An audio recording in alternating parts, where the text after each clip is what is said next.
الله أكبر الله أكبر لا إله إلا الله الله أكبر الله أكبر ولله الحمد الله أكبر الله أكبر لا إله إلا الله الله أكبر الله أكبر ولله الحمد إن الحمد لله نحمده ونستعينه ونستغفره ونعوذ بالله من شرور أنفسنا ومن سيئات أعمالنا من يهده الله فلا مضل له ومن يضلله فلا هادي له أشهد أن لا إله إلا الله وأشهد أن محمدا عبده ورسوله فأعوذ بالله السميع العليم من الشيطان الرجيم من همزه ونفخه ونفثه بسم الله الرحمن الرحيم لن ينال الله لحومها ولا دماؤها ولكن يناله التقوى منكم كذلك سخرها لكم لتكبروا الله على ما هداكم وبشر المحسنين. صلی اللہ رب العالمین کا بے پایا فضل و کرم ہے جس نے ہمیں پیدا کیا اور جو ہمارا خالق مالک اور مدبر سزا ہے، جس نے ہمارے لیے یہ عید کی پرمسرت گھڑیاں زندگی میں ایک اور مرتبہ نصیب کی. اللہ رب العالمین سے دعا ہے کہ اللہ رب العالمین یہ عید میرے اور آپ کے لیے بلکہ پورے عالمی اسلام کے لیے باعث مسرت، باعث فرحت اور خوشی اور شادمانی کا ذریعہ بنے. اللہم آمین.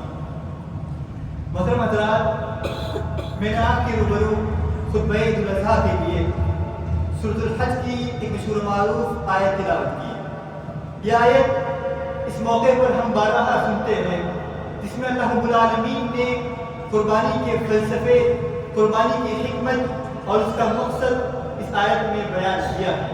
اللہ رب العالمین نے فرمایا لن ينال الله لحومها ولا دماؤها کہ جو تم قربانی کا جانور اللہ رب العالمین کے نام پر ذبح کرتے ہو، اس جانور کا نہیں خون اللہ رب العالمین کو پہنچتا ہے اور اس جانور کا نہیں گوشت اللہ رب العالمین کو پہنچتا ہے. ولكن يناله التقوى منكم، اللہ رب العالمین کو یہاں مقصود تمہارے دلوں کا تقوی ہے. اس آیت کی ضمن میں مفسرین نے ایک دقیق نقطہ یہ لکھا ہے کہ آیت اس پس منظر میں نازل ہوئی کہ جس وقت مشرکین مکہ بھی حج کیا کرتے تھے، مشرکین مکہ بھی عمرہ کیا کرتے تھے، اور اس موقع پر مشرکین اپنی جان اللہ رب العالمین کے نام پر خانہ کعبہ کے پاس جانوروں کی قربانی پیش کیا کرتے تھے. اس موقع پر اللہ رب العالمین نے اس آیت کا نزول کیا کہ جو تم قربانی پیش کر رہے ہو اس کا گوشت نہ اللہ رب العالمین کو پہنچ رہا ہے اور اس کا خون نہ اللہ رب العالمین کو پہنچ رہا ہے. اصل میں یہاں پر مشرکین کا عمل یہ تھا کہ مشرکین جو اللہ رب العالمین کے لیے قربان کے جانور تھے، اس جانور کا گوشت اور اس جانور کا خون خانہ کعبہ کو ٹھوکتے تھے، خانہ کعبہ کے اوپر کی دیواروں پہ لگایا کرتے تھے، جس پر نکیر کرتے ہوئے اور اس روایت کو اور اس معمول کو اللہ رب العالمین نے اس پر نکیر کرتے ہوئے ان آیتوں کا نزول کیا کہ جو تم خانہ کعبہ کی دیواروں پہ اس کا گوشت اور اس کا خون تھوک رہے ہو، اس کا اللہ رب العالمین کو مقصود نہیں ہے، بلکہ اللہ رب العالمین کو تمہارے دلوں کا تقویٰ پہنچتا ہے جو کہ نہیں پہنچ رہا ہے. تم مشرک ہو کر بھی قربانی کر رہے ہو، تم شرک کر رہے ہو اور قربانی کر رہے ہو جو کہ بے حاصل ہے، بیکار ہے، بے سود ہے. اس آیت میں اور اللہ رب العالمین نے یہ جو موقع ہمارے لیے عید الاضحیٰ کا ہم پہ عنایت کیا ہے، یہ اپنے اندر مختلف پیغام رکھتا ہے.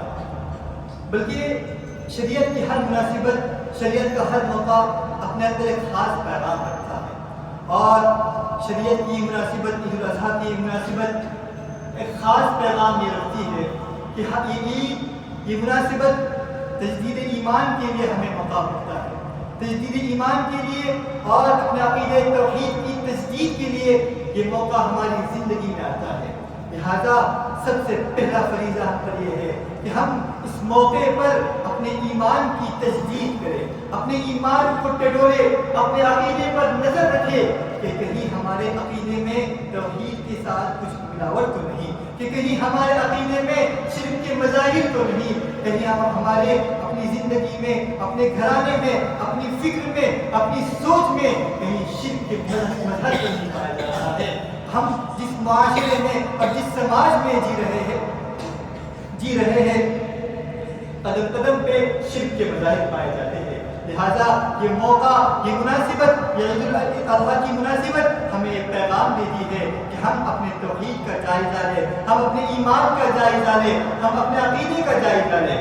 عقیدہ توحید یہ سب سے بڑی نعمت ہے، اس کی قدر اور اس نعمت کی قدردانی اسی طور پر ہو کہ ہم ان موقعوں کو غنیمت جان کر اس میں اپنے عقیدہ توحید کی تجدید کریں، اور قربانی بھی اسی کا ایک مظہر ہے۔ جس معاشرے میں ہم جی رہے ہیں قدم قدم پر شرک کے مظاہر ہیں، چاہے وہ شرک کے مظاہر تعویذ گنڈوں کی شکل میں ہو، یا ہمارے گھروں میں لٹکتے ناریل کی شکل میں ہو، یا ہمارے گھروں میں لٹکتے صحیفوں کی شکل میں ہو، یا بوتلوں کی شکل میں ہو۔ کسی بھی صورت میں ہمارے گھروں میں شرک نہیں آنا چاہیے، اور خاص طور پر غیر اللہ کی قسمیں کھانا، غیر اللہ سے مدد مانگنا، یہ بھی ایک شرک کے مظاہر میں سے ہے۔ لہذا ہمیں ان موقعوں کو غنیمت جان کر اپنے آپ کی، اپنے ایمان کی تجدید کرنی چاہیے، اور اپنے ایمان کی فکر کرتے ہوئے اپنے عقیدہ توحید کی دوبارہ سے تجدید کرنی چاہیے۔ اس موقع پر ہم اور آپ قربانی پیش کریں گے۔ اللہ رب العالمین کے نام پر دی جانے والی اس قربانی میں ایک باریک سا نقطہ یہاں یاد رکھیے کہ اس میں کل 3 سٹیپس ہیں۔ ایک پہلا اسٹیپ یہ ہے کہ قربانی کس کے نام پر یا کس کے نام پر دی جاتی ہے، دوسرا اسٹیپ کس کے لیے دی جاتی ہے، اور تیسرا اسٹیپ کس کی طرف سے دی جاتی ہے۔ یہ تینوں چیزیں الگ ہیں، اور ان تینوں میں جو پہلا اور دوسرا حق ہے یہ اللہ رب العالمین کا ہے، یعنی یہ قربانی اللہ رب العالمین کے نام پر ہو اور اللہ رب العالمین کے لیے ہو، اس کی تعظیم کے اظہار کے لیے ہو۔ البتہ قربانی یہ اپنی جانب سے ہوا کرتی ہے، لیکن اپنے نام پر ہوا کرتی ہے۔ یہ باریک سا نقطہ ہم اور آپ ہمیں اور آپ کو سمجھنے کی ضرورت ہے۔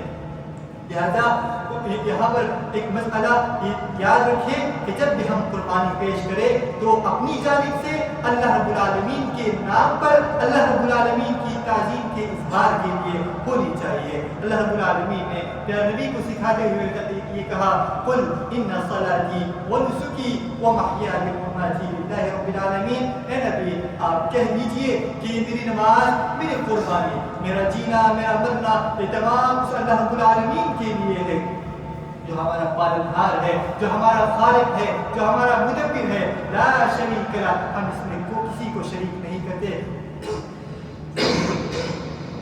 وبذلک امرت، اور مجھے اسی بات کا حکم ہے۔ لہذا قربانی کرتے وقت ہم اس بات کا خیال رکھیں کہ یہ ہماری جانب سے اللہ رب العالمین کے نام پر اللہ رب العالمین کے لیے ہو۔ اسی لیے جو دعا سکھلائی گئی قربانی کے وقت، اس کا اہتمام ہم میں سے ہر ایک کو ہونا چاہیے۔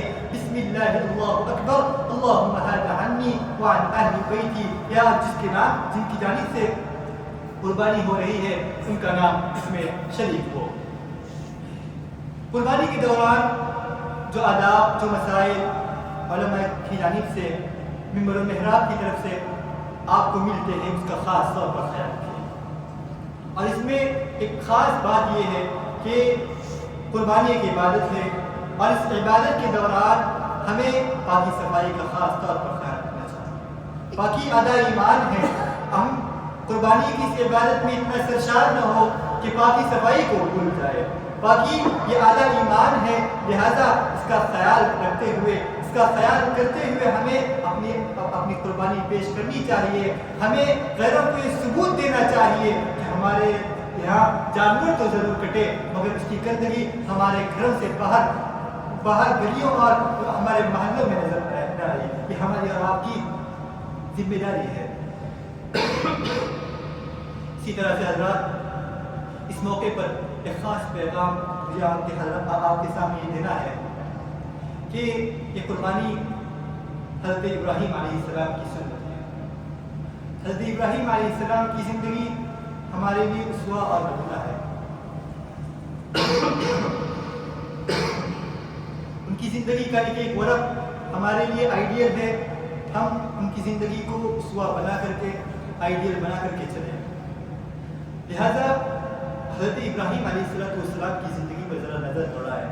ان کی زندگی میں طرح طرح کے مسائل، طرح طرح کی مصیبتیں، پریشانیاں، چیلنجز آئے. جس گھرانے میں پیدا ہوئے وہ گھرانہ شرک میں مبتلا تھا، بلکہ وہ گھرانہ ایسا تھا کہ ان کے والد خود بیچا کرتے تھے، بت بنایا کرتے تھے. اور جس قوم میں وہ بھیجے گئے ان کے علاوہ کوئی اور مسلمان اور موحد نہ تھا. جب انہوں نے اپنی قوم کو دین کی تبلیغ کی، اسلام کی طرف بلایا، اپنی قوم کو دین کی دعوت دی، تو قوم نے انہیں آگ میں پھینک دیا. انہوں نے صبر استقامت دکھائی، اللہ رب العالمین نے نجات دلائی. پھر اللہ رب العالمین کا یہ حکم ہوا کہ بستی چھوڑ کر چلے جاؤ. اللہ کے اس حکم کی تعمیل کرتے ہوئے بستی چھوڑ کر چلے گئے. پھر اللہ رب العالمین نے ایک عمر تک انہیں اولاد سے نوازا نہیں. آپ بڑھاپے کی عمر تک پہنچ گئے ہیں مگر کوئی وارث نہیں، کوئی نرینہ اولاد نہیں. صبر کرتے ہیں. اللہ رب العالمین پھر اولاد کی نعمت سے بھی نوازتا ہے. پھر جب وہ اولاد لڑکپن کی عمر کو پہنچتی ہے، اللہ رب العالمین کا یہ حکم ہوتا ہے کہ اس اولاد کو، اس لڑکے کو، اس بچے کو اللہ کی راہ میں قربان کرو. لہٰذا اس قربانی کو دینے کے لیے بھی تیار ہوتے ہیں.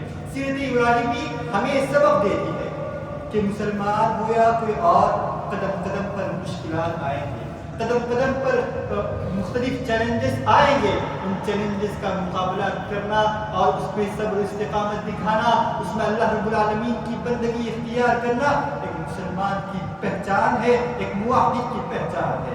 لہذا اللہ رب العالمین نے اس کی وضاحت کرتے ہوئے یہ ارشاد فرمایا، احسب الناس ان یترکوا ان یقولوا آمنا، کہ لوگ سمجھتے ہیں کہ یہ ایمان میں آئے، اس کا مطلب یہ ہے کہ انہیں آزمایا نہیں جائے گا. ہماری اپنی انفرادی زندگی ہو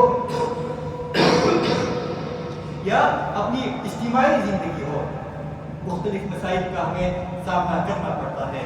بلکہ اپنی انفرادی زندگی میں یا اجتماعی زندگی میں، اپنے علاقے کے اعتبار سے ہو یا ملک کے اعتبار سے ہو یا بین الاقوامی اعتبار سے ہو، فلسطین کا مسئلہ ہو یا غزہ کا مسئلہ ہو، کسی بھی مسئلے میں اس بات کا خاص طور پر خیال رکھے کہ مسلمانوں کو آزمایا جاتا رہا ہے اور جاتا رہے گا. لہٰذا اس موقع پر فرق صرف اتنا پڑتا ہے کہ کون اس میں استقامت دکھاتا ہے اور کون اس میں اپنی راہ پر چل پڑتا ہے، کون اس میں اللہ رب العالمین کی بندگی اختیار کرتا ہے اور کون اس راستے میں آنے والے مسائل اور مشکلات میں ڈر کر دوسرا راستہ اختیار کرتا ہے.